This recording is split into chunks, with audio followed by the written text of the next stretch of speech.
खजाने की खोज। एक गांव में एक रामलाल नाम का एक किसान अपनी पत्नी और 4 लड़कों के साथ रहता था।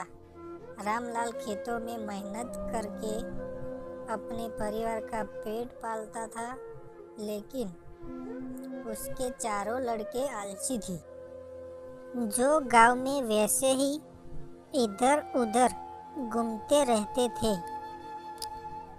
एक दिन रामलाल ने अपनी पत्नी से कहा कि अभी तो मैं खेतों में काम कर रहा हूँ, लेकिन मेरे बाद इन लड़कों का क्या होगा? इन्होंने तो कभी मेहनत भी नहीं करी, ये तो खेत में भी नहीं गए। रामलाल की पत्नी ने कहा कि धीरे धीरे ये भी काम करने लगेगी। समय बीतता गया और रामलाल के लड़के कोई काम नहीं करते थे।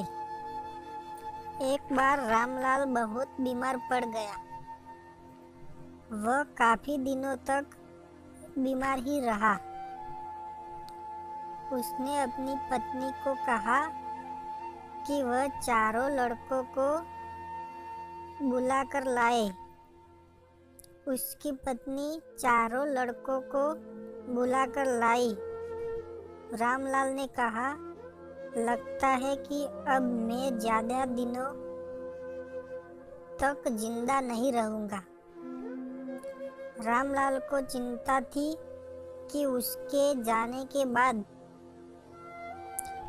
उसके बेटों का क्या होगा।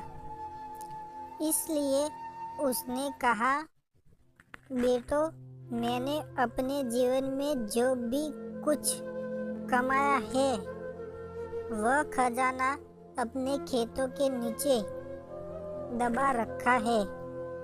मेरे बाद उसमें से खजाना निकालकर आपस में बांट लेना। यह बात सुनकर चारों लड़के खुश हो गए। कुछ समय बाद रामलाल की मृत्यु हो गई। रामलाल की मृत्यु के कुछ दिनों के बाद उसके लड़के खेत में दबा खजाना निकालने गए।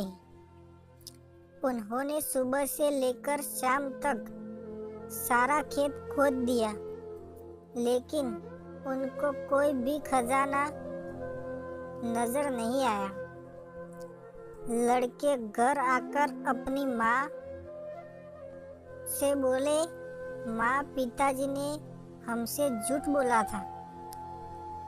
उस खेत में हमें कोई खजाना नहीं मिला।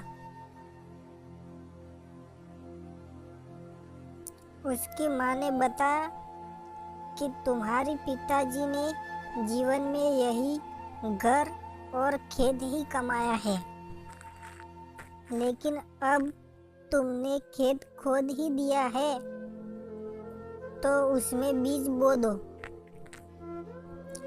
इसके बाद लड़कों ने बीज बोए और माँ के कहेनुसार उसमें पानी देते गए।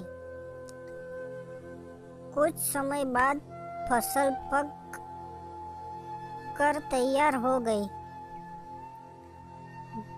जिसको बेचकर लड़कों को अच्छा मुनाफा हुआ, जिसे लेकर वह अपनी माँ के पास पहुँचे।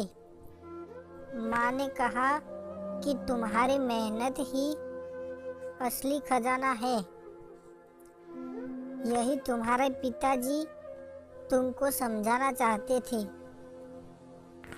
हमें आलस्य को त्याग कर मेहनत करना चाहिए। मेहनत ही इंसान की असली दौलत है। आशा करते हैं कि आपको ये वीडियो अच्छा लगा होगा। अगर अच्छा लगा हो तो चैनल को सब्सक्राइब कर लीजिए और वीडियो को ज़्यादा से ज़्यादा शेयर कीजिए। Thank you.